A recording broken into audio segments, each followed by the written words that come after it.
If in Revelation 17 the woman is called a mother in the prophecy, then she must have daughters at this point in time. How evident can it be then that the sixth king in this lineup, Pope John Paul II, is the Pope who brought the first Protestant church to a negotiated settlement, making the Lutheran Church the first daughter of the harlot? The beast that the harlot rides in Revelation 17 must be in the time frame of when the Protestant daughters unite with the harlot.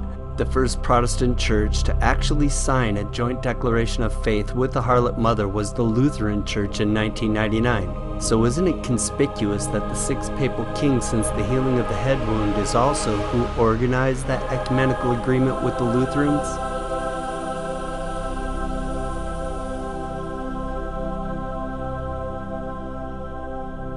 The Lateran Treaty was signed on February 11, 1929, re-establishing the House of the Papacy as a sovereign nation. The Pope became a king again. The Papal faithful call February 11th Independence Day, and on the anniversary of the signing of that treaty in 2013, the seventh papal king, Pope Benedict XVI, officially abdicated the throne of Rome, thus perfectly fulfilling the prophecy of remaining a short time after his reign. Former Pope Benedict XVI has claimed that his resignation in February 2013 was prompted by God, who told him to do it during a mystical experience. We are seeing prophecy unfold before us. Here's the fulfillment we have been looking for regarding the seventh king who must remain a short time. What does the prophecy mean by he must remain a short time? As a peculiar element to his reign, Benedict XVI, the seventh king, since the healing of the head wound in 1929, left office alive, so he must remain for a short time after his reign, allowing the eighth king to come while he is still alive. This peculiar element of the closing of Benedict XVI's reign fulfills the prophecy. No other uncontested pope has ever abdicated the throne before. 600 years ago, there were two popes fighting over the same office, and one retired to strengthen the Catholic Church. But in the realm of fully vetted popes, no one has ever left alive.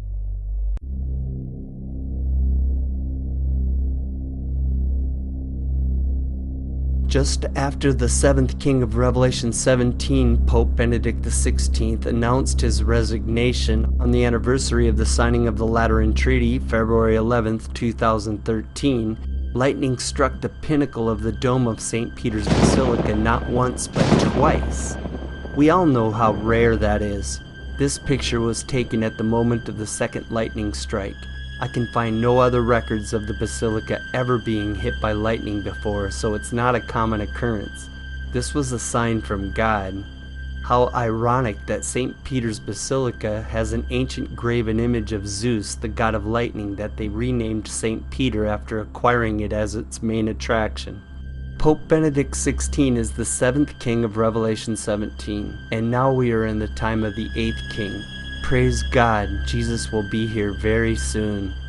This is not time setting because every one of the seven kings could have lived to be 120 or only in office for a month. God controls their length of life. The two other beasts with 7 heads and 10 horns in Revelation 12 and 13 only have 7 heads with their 10 horns. But here in Revelation 17, this power is represented by an 8th and final king, showing there are major differences between these and the other heads of Rome in Revelation 12 and 13. There is an evolution of the 3 phases of the beast, first from pagan Roman times to the Dark Ages Roman Church till today in the revived Papal Roman Empire. And they all have their own strategy against God's true remnant. This 8th head brings it all together and leads the world to perdition.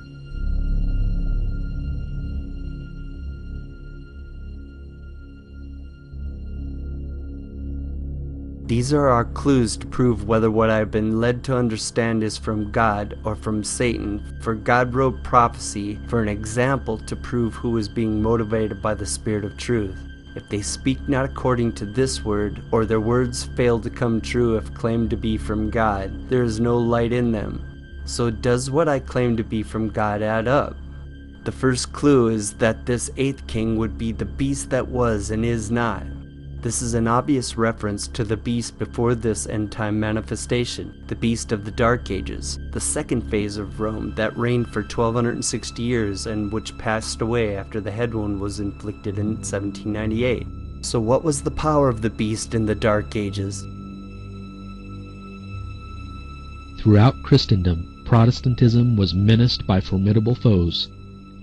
The first triumphs of the Reformation past, Rome summoned new forces, hoping to accomplish its destruction. At this time the Order of the Jesuits was created, the most cruel, unscrupulous, and powerful of all the champions of popery. Cut off from earthly ties and human interests, dead to the claims of natural affection, reason, and conscience wholly silenced, they knew no rule, no tie, but that of their order, and no duty but to extend its power. The gospel of Christ had enabled its adherents to meet danger and endure suffering, undismayed by cold, hunger, toil, and poverty, to uphold the banner of truth in face of the rack, the dungeon, and the stake. To combat these forces, Jesuitism inspired its followers with a fanaticism that enabled them to endure like dangers and to oppose to the power of truth all the weapons of deception. There was no crime too great for them to commit, no deception too base for them to practice, no disguise too difficult for them to assume. Vowed to perpetual poverty and humility, it was their studied aim to secure wealth and power, to be devoted to the overthrow of Protestantism and the re-establishment of the papal supremacy. So according to this logic, since Pope Francis is the first Jesuit pope ever, it should be obvious that this perspective of the interpretation of this prophecy fits. The beast that was is the Catholic Church strengthened by the Jesuits, and the 8th king since the healing of the head wound is the first Jesuit pope. How conspicuous. The second clue as to whether the interpretation God has shown me on this matter fits is as follows. Young's Literal Bible translates Revelation 17:11, and the beast that was and is not, he also is 8th, and out of the 7 he is, and to destruction he doth go away. The Greek word here translated out of is ek. This word delineates origin, and in this context means something that was once part of the body, excluded at some point, then restored. This perfectly fits the healing of the head wound aspect of this prophecy. The Jesuits were part of the papacy until they were excluded by papal edict because of their persecutions during the Dark Ages.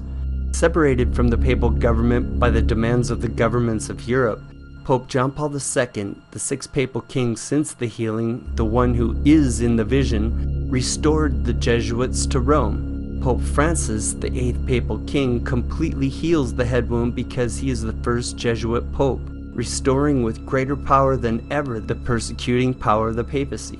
The interpretation of the meaning of the 7 heads has been given already in the previous verses.